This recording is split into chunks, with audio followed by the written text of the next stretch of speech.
Ah, the fall leaves are back, which means so are we. Hello everyone and welcome back to Season 3 of Football Fever here on LISD TV, your source for high school football here on the South Plains. I'm Travis Cram, and of course you all know my partner in crime, the man to my left.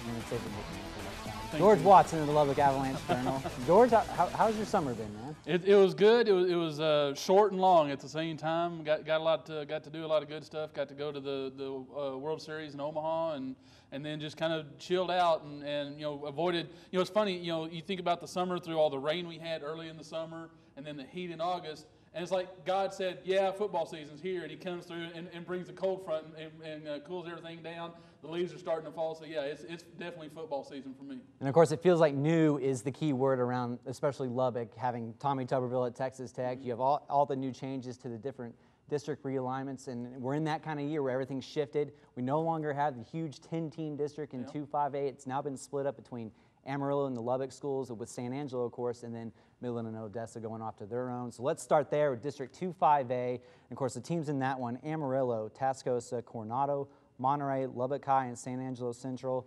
And obviously, if you're Todd Pearson and Butch Henderson, you maybe like your chances in this new district. Well, I think if you're Mike Speck, you kind of like your chances as well. Yeah, what's old is new again with 2-5A. We got rid of the 10-team 2-5A with all the Midlands and Odessas. They're now back down with Abilene and Abilene Cooper and reformed the Little Southwest Conference, which I know they're all excited about that. I don't know how excited they are. Everybody's got to play Abilene, which is the defending state champion. But I know the coaches up here are excited. I was kind of cautious when I talked to the coaches. I didn't want to say, oh well, your playoff chances just got a whole lot better, didn't they? Well, that kind of makes it seem like that they really weren't that good to begin with. So you look at a team like Coronado, a team like Monterey, like you said, I think their chances get better. Was very impressed watching Lubbock High scrimmage the other night. I thought they went toe to toe with Odessa High, and really at a lot of times pushed them up and down the field. So I think all three Lubbock schools now in the 2-5A really have a good shot at making the playoffs. I think Amarillo is probably the top dog there. You've got the Castleman kid, the defensive lineman that's going to Texas Tech. But then from 2 to 5, 2 to 6, I think it's a crapshoot. So I think it's anybody's district right there. What do you think is going to be able to be that thing that maybe pushes Coronado or Pearson in his second season with Monterey to make those final 2 or 3 teams, or maybe even win the district this season? Well, I think with Coronado, you got to look at their talent level. They've got guys like Greg Allen, the outstanding wide receiver. You've got a kid in Brennan Johnson who's going to take over at quarterback, who's just a really good physical specimen, about 6'2", 6'3", about 200 pounds, and was really a solid baseball player for them. And I think success in other sports is going to bleed over for Coronado. They had an outstanding baseball team last year that went deep in the playoffs. And you've got a lot of guys off of that team that are going to bring that winning attitude for Coronado. So I think their talent level and their winning tradition is really going to help them. Then you look at Monterey. I think just familiarity for the Plainsmen in Todd Pearson's second year, and bringing that spread option offense, getting away from the old wishbone of James Morton, and just that, having a year in that offense is really going to help them more than anything else. They won't be scrambling each week trying to figure out what to do, and they're going to have a set deal. I thought they looked pretty decent against Randall. They have some questions from their scrimmage the other night, but I think overall, I think Monterey will be a much improved team here in 2010. All right, sticking with the LISD schools now, switching over to District 2-3A. Estacado, a team that's been no stranger to the postseason in the last couple of years with what they've been able to do. They stay in that district with Cooper. And, of course, Shallowater now moving up into that district from Class 2A. Loveland, Lamesa, and Brownfield round up that one.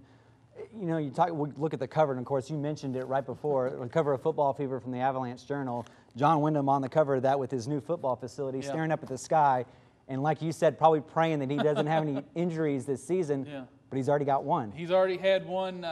Talked to him Thursday. His outstanding running back, DJ Ware, who missed a big chunk of the year last year with a right knee injury, tore his ACL in his left knee during preseason, during two-a-day practices. So he's done for the year. Really had surgery, maybe a week or so after, which is really kind of unusual for ACL tears. They kind of wait a while. But he's already lost him. He's had a couple other nicks and bruises there, but nothing that'll keep people out. So, I think Cooper is probably going to be the biggest challenger for Estacado. And for Estacado, you're talking about guys like Augustina Biggity coming back, Deverick Stubblefield, their outstanding quarterback. They've got their entire offensive line coming back, and they've got an outstanding defensive lineman in Leroy Mitchell coming back. They're going to have to replace some people in the linebacking core, but they've got some good, solid people there. And then the question in the secondary is, when is Kevin Wagner going to come back? He had injured his knee while they were making their state run for the state basketball tournament, for the championship, and had surgery to kind of clean out his knee a little bit. So it may be midseason before he comes back. So Estacado still has plenty of questions, but they've got enough talent to be able to weather that, I think, and still be the favorite for that district championship. The thing with Estacado is they've got knocked out the last 2 years by Abilene-Wiley, but the way realignment helped them is that they pushed Abilene-Wiley way off, and so they won't face that district until the third round of the playoffs. So I think that's going to help Estacado. We may see another 3-4 round deep run for the Matadors if they get everything going right like they did 2 years ago. We may see a deep run for them coming the postseason. All right, moving into the district or Class 4A now, and some of the area teams. Friendship, a team we've always been familiar with making the postseason, but it was a little bit of a different year last year for the Tigers and what they were able to do. District 3-4A goes like this: Friendship, Hereford, Canyon, Palo Duro, Dumas, Randall, Caprock, and Plainview in that one. That's a pretty nice, large district. Is this a year the Tigers feel like they can come back and maybe be the big dog again once again? Absolutely. They feel, a 7-5, record for any team. Half the teams in the South Plains would have loved to have had a 7-5 record last year, but that's just not the standard that Friendship has set. So they were very disappointed in 7-5. They were very disappointed getting knocked out the second round of the playoffs by El Paso Chapin, and they've really focused on, correcting the ship and getting back to what Friendship football does. They've got the talent out there. They've got a good quarterback in Brandon Hanslick, who's experienced and was playing very well toward the end of last year. Outstanding junior running back Bobby Huey, who burst on the scene and was a 1,000-yard rusher as a sophomore. They've got a good receiving group out there that Brad Davis feels is going to be very talented, up and down. They've got some good, solid offensive linemen. They've got an outstanding linebacker in Nathan Salcido to lead the defense. Now, I was out at their scrimmage against Snyder on Friday, and they didn't look very good. Granted, a lot of that had to do with Snyder. Snyder has a ton of people back. Snyder may be one of the best, 3A schools in the state, but they're going to be good. And so they kind of, took it to Friendship a little bit. Brad Davis wasn't very happy with it, and so he's looking to really make some corrections and get back this week, for their season opener against Coronado. Okay, and we'll go to some of the other two districts now in 2A and 1A. And of course, these two are split in Division I, Division II from the beginning of the season instead of when the postseason begins.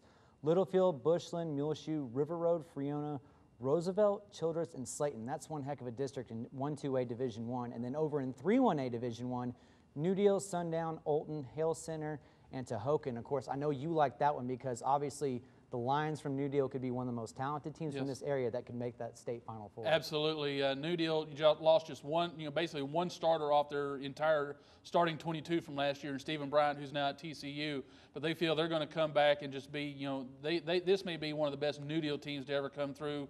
They're going to have a solid running game. They're going to have great offensive line play. Isaac Chavez Ward just really stepped up last year and played well at quarterback. They're going to be outstanding defensively. Got an all-state linebacker in Garrett Mayo, and so that's really going to be a solid district right there. You talk about Olton.